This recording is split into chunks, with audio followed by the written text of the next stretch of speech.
अब म पुलिसलाई पठाउँछु कि यो भिडियो चाहिँ। यो नानीले है ओ त्यही पुलिस छ अङ्कल हेर्नु त ऊ यसरी हिँडिरहेछ।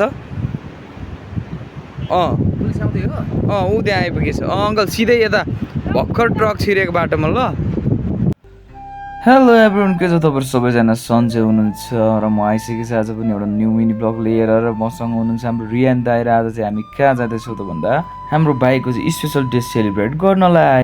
र जाने क्रमको बिचमा चाहिँ हामीले चाहिँ एउटा खतरा खाले झिलिमिली पुल देख्यौँ र सबैजना चाहिँ त्यहाँ फोटो खिच्नुको लागि एकछिन हामी त्यहाँ रोक्यौँ र मलाई चाहिँ अल्छी लागेर चाहिँ एकैछिन जस्तो सङ्लो पानीमा भिडियो बनाइदिउँ भनेर मैले झल्लको भिडियो पनि बनाएँ। र त्यहाँबाट गर्ने बित्तिकै फेरि अर्को पुल आइपुग्यो जुन चाहिँ थियो मुगलिन गएर त्यहाँ पनि हामी सबैजना एकछिन चाहिँ फोटो भिडियो खिचिदिउँ न त भनेर हामी सबैजना बसेर फर्किन लाग्दाखेरि एकजना भाइ र बहिनी त मसँग त स्क्याम हान्न आइदिएर म आफै त भुक्का छु दाइ पैसा दिन्न भने नि बहिनी मै त भुक्का छु भने पत्ता होइन। त्यसपछि पुलिसलाई बोलाइन्छ भनेको दुईजना टाप हान्यो। र फाइनली म चाहिँ होटेलको त्यो पोस्टर देख्दा चाहिँ म एकदम खुसी भएर होटेल पनि आइपुगेछ भनेर म चाहिँ खुसी हुँदै भित्र छिरेँ। अरूहरू पनि मभन्दा अगाडि हिँड्दै हुनुहुन्छ है। र ठाउँ चाहिँ एकदम पिस रहेछ। मलाई चाहिँ आनन्द लाग्यो है। आनन्द लिएर फेरि फोन यस्तो घुमाउँदै यता गएको त केटाहरूले के भन्छ सुन्दिनु।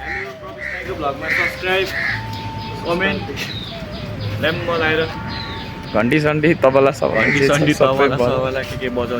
एकदम सबजनाले सब्सक्राइब चाहिँ गरिदिनु होला। र घन्टी सन्टी बजाइसकेपछि म चाहिँ गएँ एकदम यहाँ पिस रहेछ है। कोही पनि थिएन। मजाले चराचुरुङ्गी आवाज आइरहेको थिएन एकछिन यो सुन्नलाई। टाढा टाढासम्म पनि रुमहरू छ है, तपाईँहरू देख्न सक्नुहुन्छ। एकदम ठुलो छ क्या यो ठाउँ चाहिँ। र त्यहाँबाट जाने बित्तिकै म चाहिँ रुममा गएर रुमबाट पनि एकैचोटि म चाहिँ पछाडिपट्टि गएँ। त्यहाँ चाहिँ ठुलो जङ्गल थियो होइन। ऊ त्यहाँ तलतिर त जरा सराइ नै आउँछ भन्थ्यो। यस्तो तर जङ्गलभन्दा अलिकति यतै भयो। यो चाहिँ बाहिर टक्क बसेर हेर्ने के भन्छ कुर्सी पनि रहेछ होइन। चिल्याक्स तरिकामा हेर्ने ढोका मैले स्वाटो खोलेँ। बेडरुम पनि टन्नै थियो होइन। 3-4जना हामी एक ठाउँ मजाले बस्यौँ। त्यहाँ ड्रेसहरू छ।